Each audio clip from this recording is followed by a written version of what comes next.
अस्सलाम वालेकुम। Cap for business law. आज इंशाल्लाह हमारा लेक्चर नंबर 44 है। चैप्टर 13 हम डिस्कस कर रहे थे, पार्टनरशिप एक्ट के वाले से बात कर रहे थे कि पार्टनर्स की या फर्म की थर्ड पार्टी की तरफ क्या जिम्मेदारियां हैं, किस तरह का रिलेशन है उसका। तो हमने लास्ट लेक्चर में कुछ चीज़ें डिस्कस की हैं कि तमाम पार्टनर्स की लायबिलिटी अनलिमिटेड होती है, जॉइंटली और सेवरली हर पर्सन लायबल है टुवर्ड्स थर्ड पार्टी। ये हमने बातें कुछ डिस्कस की हैं। आज हम थोड़ा आगे बढ़ते हैं, तो आज हम बात करने लगे हैं होल्डिंग आउट की। लास्ट ये जो इसका चैप्टर 11 था उसमें हमने बात की थी डिफरेंट टाइप्स ऑफ पार्टनर्स की। उसमें हमने एक पार्टनर बोला था पार्टनर बाय एस्टॉपल या होल्डिंग आउट, मैंने आपको बताया था आगे जाके हम डिटेल में पढ़ेंगे, तो वो आज इंशाल्लाह उसको डिस्कस करना है। पार्टनर बाय एस्टॉपल या होल्डिंग आउट, इसका अभी तक बेसिक सा जो कॉन्सेप्ट है हमारा वो क्या था भाई?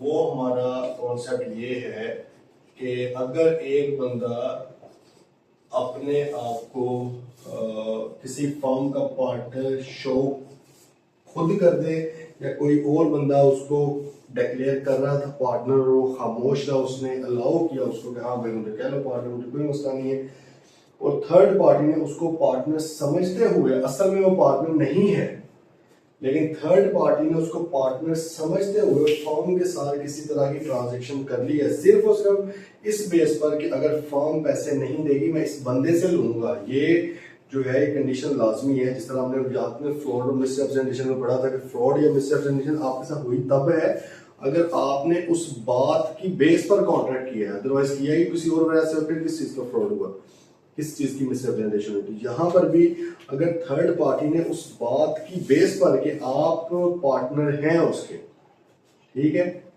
फर्म के साथ ट्रांजैक्शन की है, तो देन आप लायबल ठहर जाएंगे भाई, आपकी भी लायबिलिटी अनलिमिटेड बन जाएगी। ऑल्दो आपको कोई प्रॉफिट नहीं मिलना, कुछ नहीं, क्योंकि आप असल में पार्टनर हैं ही नहीं, लेकिन क्योंकि थर्ड पार्टी ने आपको पार्टनर समझा है। अब ये नहीं कि थर्ड पार्टी किसी को भी मुंह उठा के पार्टनर समझ ले, ऑब्वियसली उसको प्रूव करना पड़ेगा कि भाई फलां बंदे के सामने इसने कहा था मैं पार्टनर हूँ, या फलां बंदा कह रहा था कि इनका पार्टनर, और ये खामोश है, इसने ये मतलब इंप्रेशन दिया कि हाँ सही कह रहे हैं ये, तो भाई इस वजह से ये सिलसिला चल पड़ा है। ठीक है, बात आ रही है समझ? अच्छा, अब यहाँ पर एक और बड़ी बात अहम है कि कानून कहता है ये भी जरूरी नहीं है कि जिस थर्ड पार्टी ने आपको पार्टनर समझते हुए ट्रांजैक्शन की है, आपने डायरेक्टली उसके साथ बात की है, ये भी जरूरी नहीं है। फॉर एग्जाम्पल, मैं एक ये पर्सन है और एक मैं हूं, मैं आपको बता रहा हूं कि मैं फलां फर्म का पार्टनर हूं, मैं नहीं हूं। किसी थर्ड पार्टी ने सुन ली है ये बात, उससे मैंने की भी नहीं है, उसने सुन ली है बस कि मैं इस बंदे को बता रहा हूं। अब ऑब्वियसली ये वो साबित करेगा कि मैंने बताया था। अगर वो साबित उसने कर दिया, अदालत ये नहीं पूछेगी किसको बताया था, अदालत कहेगी इसने कहा था, ये बस प्रूफ कर दो। तो भाई वो उसने कहा कि ये उसको कह रहा था, मैंने इसको पार्टनर समझ के इस फर्म के साथ ट्रांजेक्शन कर ली, तो अब ये बंदा मुझे पैसे भरे। बात आ रही है समझ?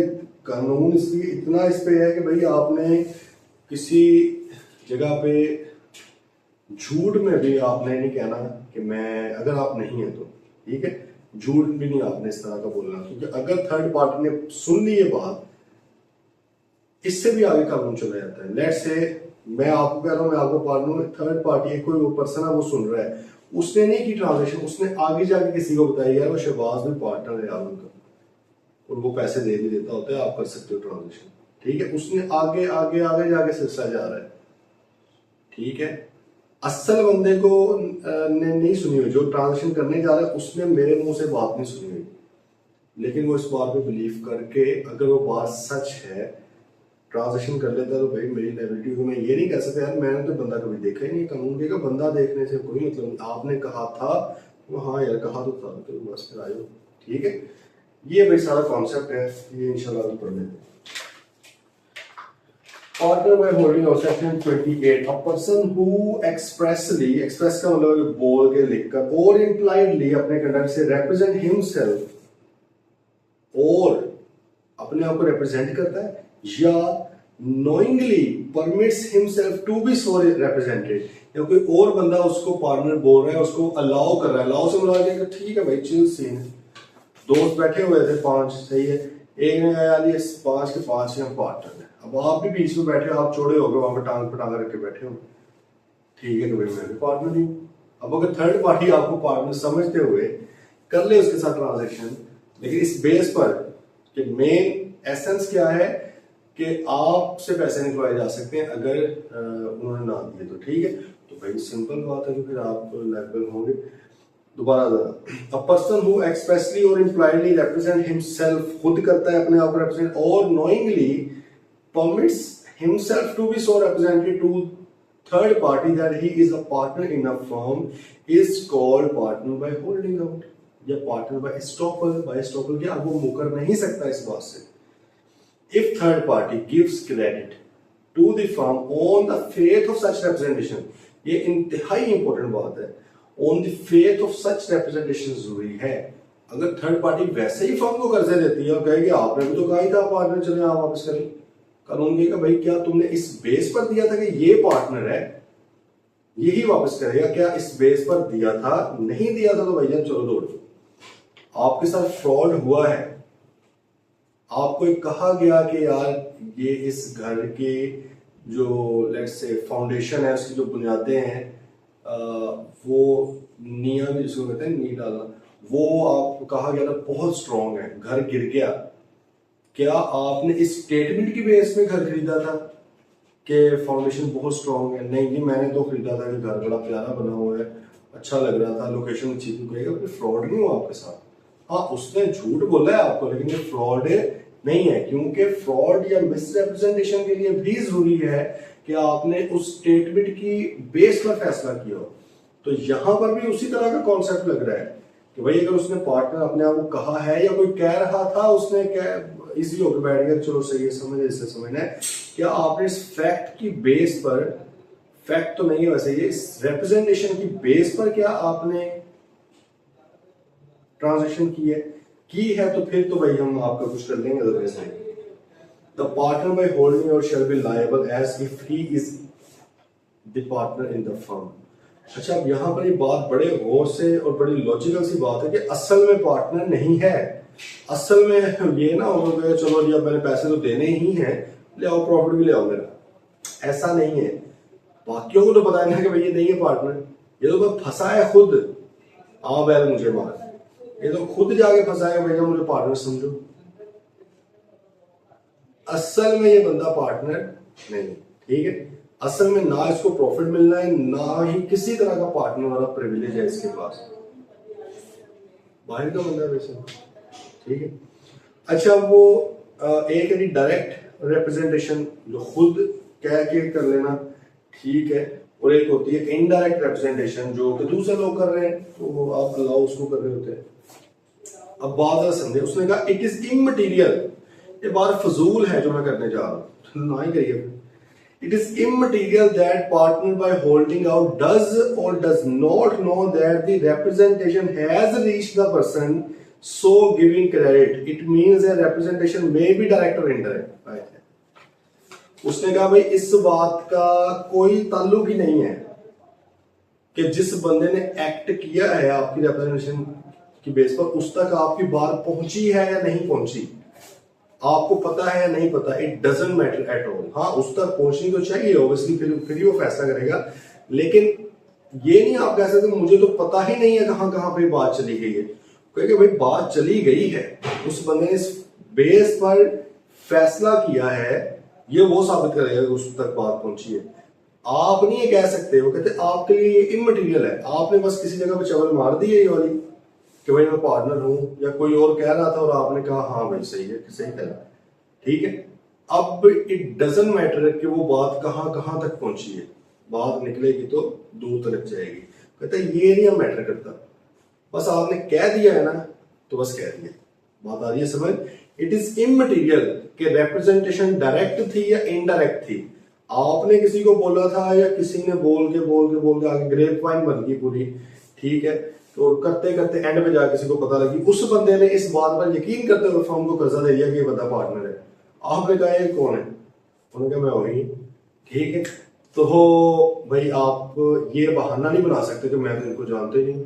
आगे बात समझ, इसलिए वो कहते हैं कि दीवारों के भी कान होते हैं। अगर आप दीवार के साथ बात कर रहे हैं कि भाई मैं पार्टनर उस फर्म का, दीवार के पार किसी बंदे ने सुन के कर दिया, बाद में आपको, मैं तो एक्टिंग कर रहा था, मैंने शीशे के आगे खड़ा हो गया अपने आप को पार्टनर समझ रहा था, तो भाई ये सिस्टम नहीं हो सकता। जिस तरह हमारे इस वक्त शिवाज शिव साहब शीशे के आगे खड़े हो कह रहे हैं मैं प्राइम मिनिस्टर हूँ, ठीक है, तो वो अगर कोई बंदा यकीन करके कर ले तो ये वो भी ये होल्डिंग आउट वाला हो जाएगा। वो तो खुश होगा कि चलो किसी तरह को समझ जाए। भाई बात समझ आइए कि नहीं? अब रिप्रेजेंटेशन दो तरह की, डायरेक्ट और इनडायरेक्ट, आपको समझ आ गई होगी क्या है। अब partner by holding on may have by word spoken और रिटन और by his conduct represented himself to be a partner. अगर उसने खुद अपने आप को पार्टनर शो कर दिया, बोल के यार हाँ मैं उस फर्म का पार्टनर हूं, हालांकि वो नहीं था, लिख कर बता दिया हालांकि वो नहीं था, इम्प्लाइडली बता दिया, एक्शन से अपने बता दिया कि हाँ भाई मैं उस फर्म का पार्टनर हूं। एग्जांपल देखें, Paris represent to Rizwan that he is a partner in the firm of Hasnan Umar Ali, while actually he is not a partner. On the faith of this representation, इस representation की base पर रिजवान ने भाई firm को कर्जा दे दिया। ये तो डायरेक्ट रिप्रेजेंटेशन, उसने रिजवान को ही बोला था, रिजवान ने कहा लो भाई, ठीक है। ऐसे अक्सर प्रैक्टिकली हो जाती है, जिसकी उन्होंने बड़ी सख्ती ये इसके बात के ऊपर कि अगर कोई आपको कर्जा ना दे रहा, आप किसी यार दोस्त को लेके जाते हो जो उसका भी दोस्त हो, उसका भी जानने वाला हो, ट्रस्ट करता हो वो बंदा इस पे, आप कहते हैं उधर जाकर कह देना कि भाई हैं हम पार्टनर, ये क्या हो गए, तो वो कहते हैं यार मैं भी इनका पार्टनर, कोई बात नहीं, दे दो। अब वो बंदा इसी फेथ पर देता है कि यार अगर वो नहीं देंगे तो ये भी तो पार्टनर है ना, ये ले देगा तो मेरा बड़ा अच्छा दोस्त है, बाद में आप मुकर जाएंगे, मैं तो हूँ ही नहीं, हंस के दिखा रहे, दांत निकालने लग गए, ठीक है। तो भाई फिर कानून कहता है कि मैं खुद दांत आपके निकालूंगा, पक्के पक्के, ठीक है। Indirect representation, a partner by holding on may have knowingly permitted himself to be represented as a partner, ठीक है। कोई और बंदा पार्टनर आपको समझ रहा था और आपने भी अलाउ कर दिया, हाँ मैं सही समझ, ठीक है। आमिर एंड बाकी partner in the firm, Zahid informs Yasir that he is also a partner in the firm of Aamir and बाकी। जाहिद ने यासिर को बताया कि भाई मैं भी इनकी फर्म में पार्टनर हूं।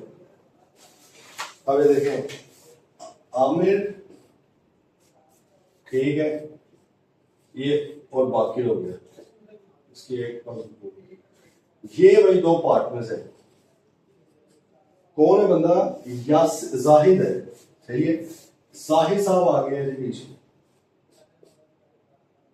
ये जाहिद है। जाहिद ने कहा मैं भी इनका पार्टनर हूं, हालांकि जाहिद झूठ बोल रहा है, पार्टनर इनका नहीं है। जाहिद ने इन्फॉर्म किसको किया? यासिर को। यासिर को, मेरी ड्राइंग इंतहाई फारिग है। उसने भाई यासिर को इन्फॉर्म किया कि वो भी इनका पार्टनर है। यासिर ने वही ये वाली बात आगे किसको बता दी है, कोई और बंदा है, कामरान है, ठीक है। उसने भाई कामरान को ये वाली बात जाके बता दी, क्या बता दिया कि यार जाहिद जो है ना आमिर और बाकिर का पार्टनर है, ओके। अब इन्होंने तो इधर ही बात खत्म कर दी ना। आप अज्यूम करें कामरान ने आगे जाके किसी जमशेद को बता दिया, जमशेद ने आगे बाबर आजम को बता दी है, बाबर आजम ने आगे विराट कोहली को बता दी, बात आगे आगे चली जा रही है। इस गरीब को पता ही नहीं है कि बात कहां तक दिल्ली तक पहुंच चुकी, इसको इसके वहमो गुमान में नहीं कि मेरी रिप्रेजेंटेशन जो मैंने चवल मारी है वो कहां कहां तक बात जा चुकी, ठीक है। तो भाई अगर वो लास्ट पर्सन जो भी है उसने ये बिलीव करते हुए कि जो जाहिद है ये इनका पार्टनर है, उसने भाई दे दिया फर्म को कर्जा, तो वो जाहिद से पैसे नहीं लगा सकते। जाहिद ने बाद में कह रहा है मैंने तो पता ही कोई नहीं है कौन है। तो कानून क्या कहेगा? कानून का ये सेक्शन 28 ये बोलेगा कि भाई it is immaterial that partner that Zahid does or does not know that the representation has reached the person so giving credit। तो ये नहीं मैटर करता कि इसको पता हो इस बात का कि रिप्रेजेंटेशन कहां तक पहुंच गई है। हाँ, उस बंदे ने जिसने किया उसने इस रिप्रेजेंटेशन की बेस पर दिया हो क्रेडिट, उसकी तरफ से उसकी ड्यूटी है या ये उसका मतलब एंगल है। ये नहीं कह सकता कि मैंने नहीं पता, ठीक बात आई समझ। तो भाई उसने कहा कि कैन कामरान मेक, तो yes Kamran can make Zahid liable. अब बात आती है अक्सर वही जो लीगल प्रोविजन आप लोगों को समझ कुछ लोगों को नहीं आती। तो भाई ये सारा कुछ जो लिखा हुआ है लीगल प्रोविजन है अब आपके सामने क्वेश्चन आ गया, आपने क्या लिखना है, आपने भाई स्टार्ट करना है as per the partnership act 1932, वो ऊपर वाले से अ पर्सन हु एक्सप्रेसली और इम्प्लाइडली रिप्रेजेंट हिमसेल्फ वगैरह वगैरह वगैरह। तो भाई अगर वो कर देता है तो वो ये, फिर नीचे आपने ये भी लिख देना है, क्योंकि वो ये भी रेलेवेंट बात है ना कि जाहिर ने कहना कि भाई मुझे तो नहीं पता बंदा, ये भी लिखना है it is immaterial that the partner by estoppel या partner by holding out does or does not know कि उसकी रिप्रेजेंटेशन पहुंच चुकी है। ये लीगल प्रोविजन है, ये सारी ये जो लिखी हुई है कानून लिखा हुआ है लीगल प्रोविजन। आपने रेलेवेंट बात लिखनी है पहले, हमेशा पहले लिखनी है। मैं आपको अक्सर कह चुका हूँ और एक वो वीडियो भी मैंने शायद ग्रुप में भेजी थी, how to solve bill of paper. ये दूसरा जो मेरा यूट्यूब चैनल पर्सनल था पहले, उस पे अपलोड की थी किसी टाइम पे, तो वो भी आप लोग देखें। भाई लीगल प्रोविजन मस्ट है, लीगल प्रोविजन के बगैर छोड़ा है पेपर, सही है, कोई फायदा नहीं उसका, वो टाइम वेस्ट करने है अपना, अगले पेपर की तैयारी करें। इतनी ज्यादा जरूरी है लीगल प्रोविजन, पहले लिखनी है फिर आपने अपना डिसीजन देना है। सीधा यस कामरान कर सकता है, फलां कर सकता है, ये नहीं करना। जाहिर एग्जाम्पल मैंने किया हुआ है क्योंकि शॉर्ट रखना है चीज को, अदरवाइज ये कोई सही तरीका नहीं है, ठीक है। एग्जाम्पल 20 देखें, टॉम एंथनी एंड ब्रेड वाली, नंबर कुछ और हो सकता है आपके। Tom Anthony Brad are partners in a firm Leonardo DiCaprio, okay, who is generally seen in the company of Tom, Anthony and Brett, tells Kevin that he is also a partner in the firm.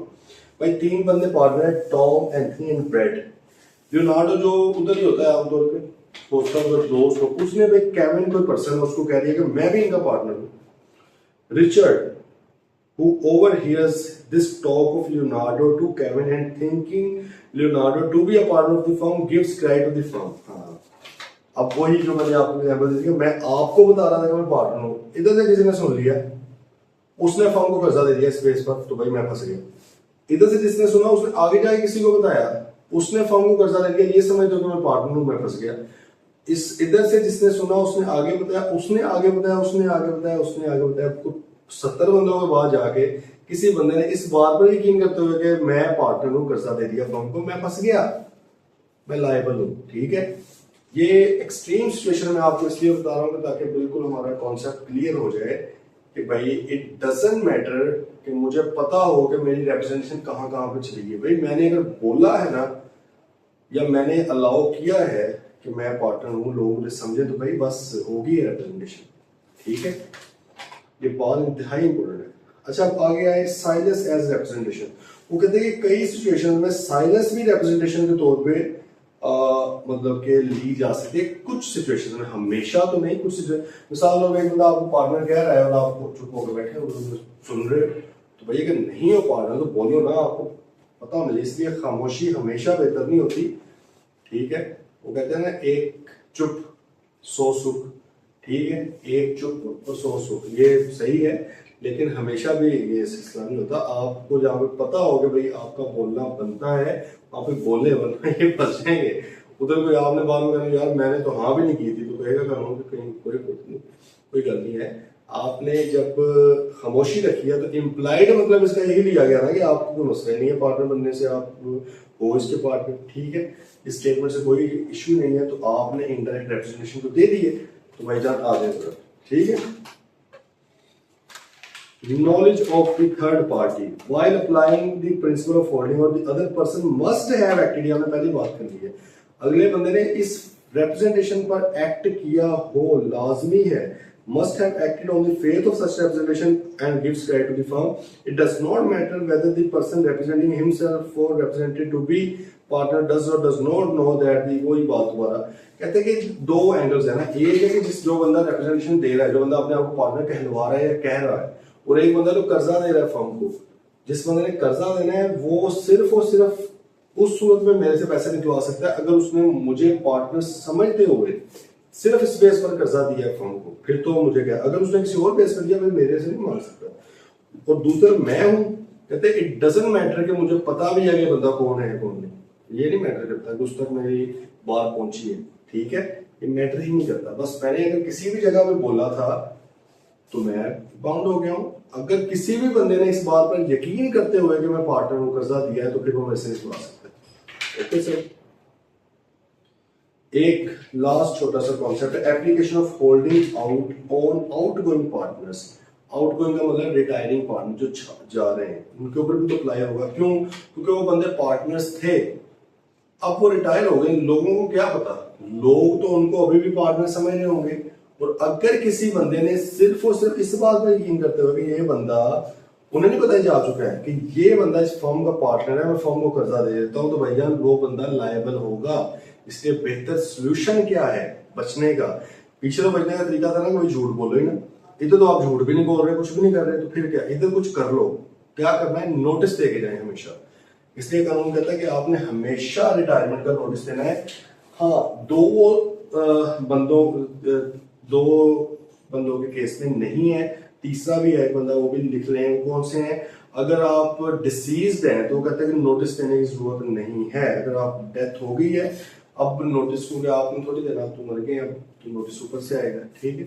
तो deceased person को notice देने की जरूरत नहीं है। Insolvent, जो बंदा दिवालिया हो गया है, आपको पता होना चाहिए कि इंसॉल्वेंसी जो है वो कौन डिक्लेयर करता है, अनाउंस कौन करता है? बैंक्रप्सी अदालत करती है, कोर्ट कहती है कि ये बंदा इंसॉल्वेंट है। तो कोर्ट हमेशा जब भी किसी को करती है ना, वो ऑफिशियल गजट में छपवा देती है, यार ये बंदे, या न्यूज़पेपर में छपवा देती है। वो कहते हैं कि लोगों को चाहिए वो खुद ही पढ़ें, आपको बताने की जरूरत है। आप इंसॉल्वेंट होंगे, अब आप किस तरह की ट्रांजेक्शन कर ही नहीं सकते, आप कॉन्ट्रैक्ट ही नहीं कर सकते, इनकॉम्पिटेंट है, ठीक है। तो आपको नोटिस देने की जरूरत नहीं है। या एक तीसरी सिचुएशन कह रही स्लीपिंग पार्टनर है, ये भी लिखने। स्लीपिंग पार्टनर कौन था? जिसका पब्लिक को पता ही नहीं था कि ये पार्टनर है। अब अगर वो जा भी चुका है तो पब्लिक को तो अभी भी नहीं पता, तो नोटिस देने की जरूरत है। अगर वो नोटिस दे देता फिर वो मकसद ही फौत हो गया। वो पिछला मकसद कह रहा है कि लोगों को पता ना चले कि मैं पार्टनर, तो अगर नोटिस देगी तो लोगों को पता चल जाएगा ये पार्टनर था, ठीक है। तो अगर स्लीपिंग पर्सन को, डिसीज पर्सन को, इंसॉल्वेंट पार्टनर को, ये अगर जा रहे हैं छोड़ के, तो इनको नोटिस देने की नीड कोई भी नहीं है। इसके अलावा हर बंदा नोटिस देकर जाएगा, पब्लिक नोटिस उसने देना होता है। सबको अखबार में आमतौर पर छपवा देते हैं कि भाई मेरा कोई ताल्लुक नहीं है। हाँ, अब किसी ने वो पढ़ी है अखबार या नहीं पढ़ी है, उनकी सरदर्दी है, हमारी हुज्जत तमाम होगी, हमने अपनी तरफ से नोटिस दे दिया हुआ है। बात आ गई समझ भाई? ठीक है। अगर हम नोटिस नहीं देते तो लोग ऑब्वियसली हमें पार्टनर समझते रहेंगे, और अगर किसी ने पार्टनर समझते हुए सिर्फ कर्जा दे दिया फर्म को, तो भाई हम भी फंस जाएंगे। इसके कुछ क्वेश्चन देखते हैं, प्रैक्टिस क्वेश्चन पे आ रहे हैं। Explain the concept of holding out as described in the partnership act. भाई ये सिंपल सा सवाल आ गया ना, इसका कॉन्सेप्ट आपने बताना, तो आपने लिखना है as per the partnership act 1932, a person by holding out, वो कौन होता है? Is a person who by words written or spoken or impliedly represent himself to be partner of the firm or allows some other person to represent him as partner of the firm when in actual position he is not a partner of that firm। सही है, ये आप लिख सकते हैं। और अगर इस बेस पर कोई थर्ड पार्टी फर्म को कर्जा दे देती है, तो भाई वो पर्सन जो है वो पर्सनली लायबल है उस कर्जे का। फिर आप इसमें वो भी लिखेंगे कि ये मैटर ही नहीं करता भाई कि कोई रिप्रेजेंटेशन डायरेक्ट है या इनडायरेक्ट वगैरह। सिंपल, मतलब उसमें सारा कॉन्सेप्ट आप ये लिखना। नेक्स्ट क्वेश्चन देखें। Under the provision of the act analyse the situation, explain whether Amjad would be liable to pay the outstanding amount to claim. देख लेते हैं। Amjad enjoys a very good credit standing in the market. सारे लोग कहते हैं ये पैसे लेते हैं वापस करते हैं। Okay. Kashif, owner of Kashif electronics, represent Amjad as his partner. Kashif ने कहा अमजद ही मेरा पार्टनर ही है। Claim on the faith of such representation supplied laptops to Kashif on credit. Kashif defaulted and claim filed a suit for recovery of the amount against both Amjad and Kashif। अच्छा, इसमें अभी तक ये नहीं बात हुई कि अमजद को भी पार्टनर, अमजद ने भी आगे से अलाउ किया। इस तरह तो नहीं है कि मैं कहूँ जी जरदारी मेरा पार्टनर, मैं वैसे अल्लाह रहम करे दूँ तो, लेकिन मतलब अगर मैं कह दूँ तो वो फंस गया ऑटोमेटिक। नहीं भाई, वो तब है जहाँ तो उसने खुद कहा हो या उसने अलाउ किया हो, मैं उसके सामने बोल रहा हूँ उसने हाँ भी कर दी है, या वो जो खामोश रह गया इम्प्लाइडली उसने बताया कि हाँ वो है। अब इसमें अमजद का अभी तक तो कोई सिचुएशन नहीं नजर आ रही ना, और ये पता है अमजद एक बड़ा उसका रिप्यूट है मार्केट के अंदर। काशिफ ने कह दिया अमजद भी मेरा पार्टनर है। कलीम ने भाई लैपटॉप्स उसको दे दिए इस बेस पर कि अमजद तो दे देगा वापस, वो पैसे वापस नहीं कर रहा, तो कलीम ने भाई अमजद के ऊपर केस कर दी, दोनों के ऊपर ही केस कर दिया। ठीक है। तो वो कहते हैं कि बताएं क्या सिलसिला है। ठीक है। तो आप पहले तो लिखेंगे कि पार्टनर बाय एस्टॉपल होता कौन है, यही तो लीगल प्रोविजन है ब्रो, यही तो लीगल प्रोविजन है। आपने लिखना है as per the partnership act partner by estoppel या पार्टनर बाय होल्डिंग आउट कौन पर्सन है, आपने लिख दिया। अब आपने अपना डिसीजन देना है कि भाई इस केस में हमें लग नहीं रहा ये कि उसने कोई रिप्रेजेंटेशन दी है, हैंस वो नहीं होगा। हाँ, अगर उसने दी है कोई रिप्रेजेंटेशन फिर वो लायबल होगा। तो लीगल प्रोविजन तो सिंपल है कि आपने अपने डेफिनेशन बता दी कि भाईजान इसको होल्डिंग आउट वाला कहते हैं। अब देखते हैं कि ये होल्डिंग आउट वाला बंदा इस सिचुएशन में लगता है कि नहीं लगता। ठीक है,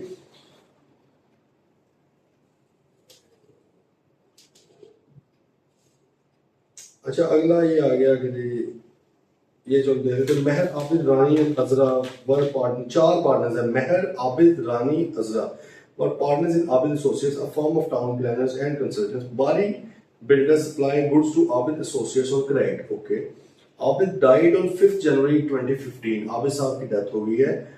Mehar Rani and Azra decided to continue the business in the old firm's name. उन्होंने कहा कि भाई फर्म को कंटिन्यू करते हैं। However, neither the surviving partner nor the representative of Abid gave public notice to this effect. मर गया बंदा, लेकिन ना तो बाकियों ने कोई नोटिस दिया कि यार वो उसकी डेथ हो गई है, ना ही उसके लीगल रिप्रेजेंटेटिव्स ने कोई नोटिस दिया कि उसकी डेथ हो गई है। दूसरी situation, due to insolvency of a major client, Abid associate was facing difficulty in making payments to Bari Builder. When Bari Builders investigated the matter, they came to know about the death of Abid. They have now filed suits for the recovery of outstanding balance severally against Abid estate. उन्होंने भाई आबिद जिसकी death हुई है उसी की property में से, वो मर गया तो अब उससे तो नहीं ले सकते, उसकी प्रॉपर्टी पे केस कर दिया कि उधर से पैसे दिए थे।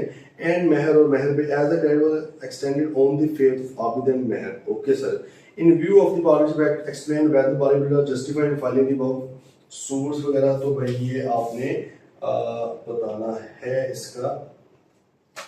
ठीक है, अच्छा तो भाई आपने सिंपल पहले वही लिखना है कि as per the partnership act 1932 अगर कोई डेथ हो जाए किसी पार्टनर की तो बाकी के पार्टनर फर्म को कंटिन्यू कर सकते हैं ऑब्वियसली। लेकिन जब एक बंदा छोड़ के जा चुका है, चाहे डेथ हो चाहे रेजिग्नेशन हो, तो उसके बाद के एक्ट्स का वो बंदा जिम्मेदार नहीं है। ठीक है, उसके बाद के एक्ट्स का वो जिम्मेदार नहीं है। हाँ, पुराने एक्ट्स का वो जिम्मेदार है, ये बात जरा समझनी है। जब तक वो मरा नहीं है तब तक तो भाई वो सारा लाइबिलिटी उसके ऊपर आती है ना। मरने के बाद भाई लाइबिलिटी आती है कि नहीं, वो दूसरा क्वेश्चन देखो। उसने 2 कॉन्सेप्ट इसमें डाले हैं। एक तो उसने डाला है कि वो पहले हमने पढ़ा था कि रिटायरिंग ऑडिटर के कौन पढ़ रहे हैं, रिटायरिंग पार्टनर, ठीक है, या आउटगोइंग पार्टनर या डिसीज पार्टनर के क्या राइट्स हैं। तो हमने वहां पर भी ये बात डिस्कस की थी कि भाई जो बंदा मर गया है या जो छोड़ के जा रहा है, जिस डेट तक वो जिंदा उस दिन तक तो वो साथ देगा ना पूरे का पूरा अपना। हाँ, जब छोड़ के जा चुका उसके बाद देखा जाएगा कि क्या उसने नोटिस दिया था, क्या नोटिस रिक्वायर्ड था। तो भाईजान महर जो है वो जिंदा है, वो तो देगा पैसे। ठीक है, सेवरली लायबल है, पर्सनली देगा वो पैसे। आबिद जो है वो डेथ हो गई है। डेथ के केस में हमने कहा कि भाई आपको नोटिस देने की कोई भी जरूरत नहीं है। इसका मतलब है कि उसकी डेथ के बाद जो चीजें हुई हैं उसकी लायबिलिटी आबिद के ऊपर नहीं आ सकती, पहले वालों की ऑब्वियसली आएगी। पहले वाली जो चीजें थी उसमें अब वो उसकी डेथ हो गई है तो उसके जो लीगल रिप्रेजेंटेटिव है उसके स्टेट में से, उसकी प्रॉपर्टी में से वो पैसे पे करवाएंगे। ओके भाई, बात ठीक है। चलें जी, कल फिर इंशाल्लाह आगे बढ़ते हैं right of transferee of partners interest पे। Take care.